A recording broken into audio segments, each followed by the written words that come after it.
"He's the only one I have." Frail boy defends grandpa arrested for stealing bread. Story of the day.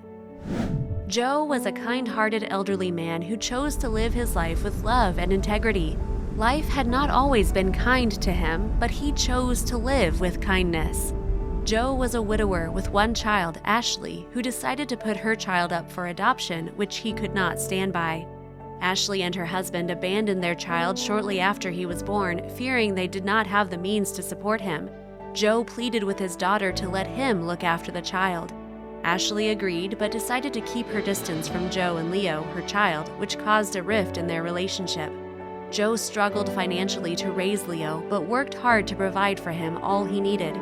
Joe's pension was barely enough to feed Leo and himself, leaving them living hand to mouth. As time progressed, things became tougher for Joe. So, to make sure his grandson was good, Joe cut all his spending on himself and his needs, prioritizing his grandson. Joe cut down on costs to attend to Leo's needs, which increased as he aged. One day, things took a turn for the worst for Joe as he discovered he had been sending money to wrong accounts for years, leading to his eviction. Joe had never felt more unprepared in his life.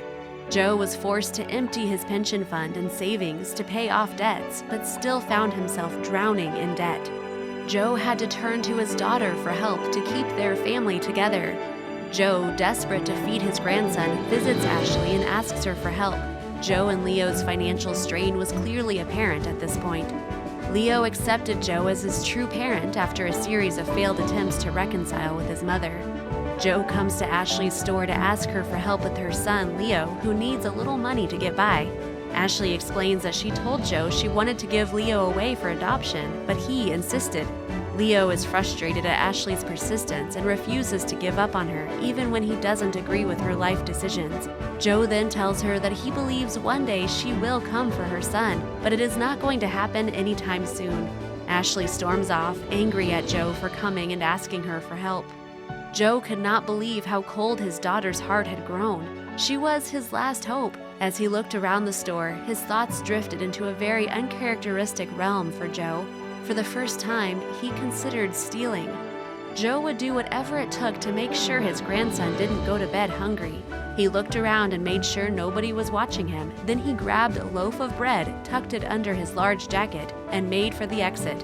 As he was about to exit the store, he was suddenly stopped by the security guard. "Sir, please unzip your jacket," the security guard insisted. The minute Joe unzipped the jacket, the loaf fell to the floor. The security guard immediately called the police and took him to the back room for detainment. As Joe sat in the detainment, he looked at Ashley through the glass window. She could see him, but she made no effort to help him out. "Please, just talk to Ashley. She's my daughter," Joe pleaded. Yeah, you keep saying that, but when I asked her just now, she said she didn't have a clue who you were. So please, save your sob story for the police," the security guard barked. Moments later, the police dragged Joe out of the store and hauled him into the back seat of the police car. "Please, don't take my grandpa. He's all that I have left," little Leo begged in tears. However, the police paid him no mind, continuing with their arrest. Leo sat in tears at the store steps as he watched the police leave with his grandfather. A few moments later, after the police car drove off, the store's owner arrived to find a frail Leo in tears at his business's doorstep. "What's wrong, little man?" the store owner compassionately asked. "The cops arrested my grandpa. He's all I have," Leo explained. "Sorry to hear that. What did he get arrested for?" the store owner asked. "Stealing bread. He didn't mean anything by it. He's a good man. He just wanted to make sure I had something to eat. He stepped in and looked after me after my parents abandoned me. My mom works here, but she did nothing to help him," Leo explained. "Why is that?" the store owner asked. "I don't know, sir. I think she just wants nothing to do with me. My grandpa says we'll be a family again once she gets her things together, but honestly, I've enjoyed things with Grandpa. We love each other, even though things have been a little hard. He has always tried his best to look after me," Leo confessed dejectedly. Hearing this, something in the store owner moved. He knelt to meet the boy's eyes and sighed. "I was abandoned by my parents as a child as well. I never knew my parents, but my foster parents were just like your grandpa. They did their best to make sure I was looked after and loved. Don't worry, little one, we'll get your grandfather out of there. Trust me," the store owner promised. The store owner immediately went to the police station and released Joe.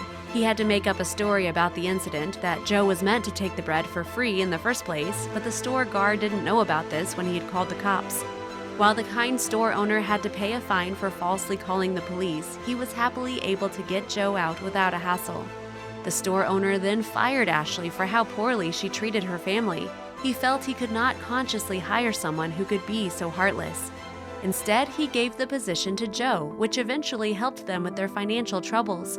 Feeling sympathetic towards the man's age, the store owner gave Joe simple tasks while still paying him handsomely.